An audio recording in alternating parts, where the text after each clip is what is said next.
This is the Gospel reflection for 11th Sunday in Ordinary Time. The Gospel for this Sunday is from the Gospel of Mark, chapter 4, verses 26 to 34. Jesus said this parable: "The kingdom of God is as if a man should scatter seed upon the ground, and should sleep and rise night and day, and the seed should sprout and grow, he knows not how. The earth produces of itself first the blade, then the ear, then the full grain in the ear. But when the grain is ripe, at once he puts in the sickle, because the harvest has come." And he said, "With what can we compare the kingdom of God? Or what parable shall we use for it? It is like a grain of mustard seed, which, when sown upon the ground, it is the smallest of all the seeds on earth. Yet, when it is sown, it grows up and becomes the greatest of all shrubs, and puts forth large branches, so that the birds of the air can make nests in its shade."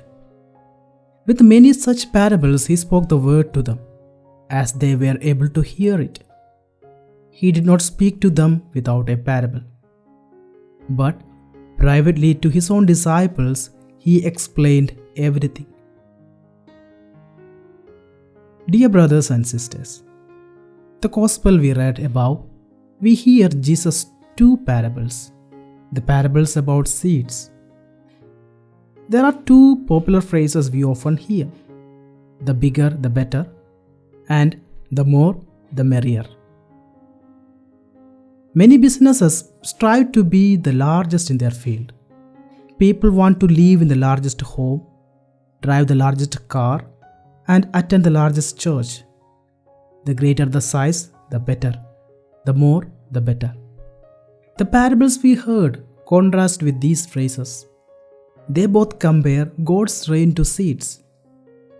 The seed in the first parable grows slowly day by day. The second is about mustard seeds, which are tiny but grow to be large to provide shelter and shade. Both of these parables are about big things coming out of small beginnings. A few grain bags can produce enough grain to fill a silo. Birds of prey can find shelter in a tiny mustard seed. These agricultural images are about God's rain, not just farming. They both warn us to be cautious. We should not equate size with importance. Bigger is not always matter. More is not always matter. We have all seen how a small parish church can lose something vital when it grows into a massive congregation. A large organization is not always more effective. Quality products are frequently found in smaller businesses. Similarly, a majority does not always determine what is right. Minorities have frequently been the great change agents and bearers of truth for the rest of the society. Minorities have brought about renewal and revival. The abolition of slavery, the establishment of civil rights, the protection of human life, environmental protection, and political reform were all accomplished in the world by a small, dynamic, and committed minority. As a result, we should not conflate size with the significance. The church with the greatest number of members is not always the most effective. In fact, a community's size can often make it complacent, fat, and lethargic. The renewal and revival that our culture and world require will come from a small group of people who are filled with fire, spiritual muscle, and the truth. They represent the future. Numbers can be a curse as well as a blessing at times. It is the intensity with which people still live their faith, not just number of individuals who claim the name Christian, that will make a difference. The faith that matters is not the one that grows outward, but rather the one that continues to grow within. When we look around this summer at the beautiful world around us, we should remember the magnificent truth that the growth we see began with small seeds that grew slowly over time. The same is true in our spiritual and religious lives. Our spiritual vitality begins with a drop of water at baptism. It develops through the use of a wafer of bread in Holy Communion and a smudge of consecrated oil at confirmation. Graces planted through those sacraments can gradually grow into heroic and life-changing holiness that has a profound impact on others. The same can be said on the Church's life. The kingdom's seeds are constantly being sown.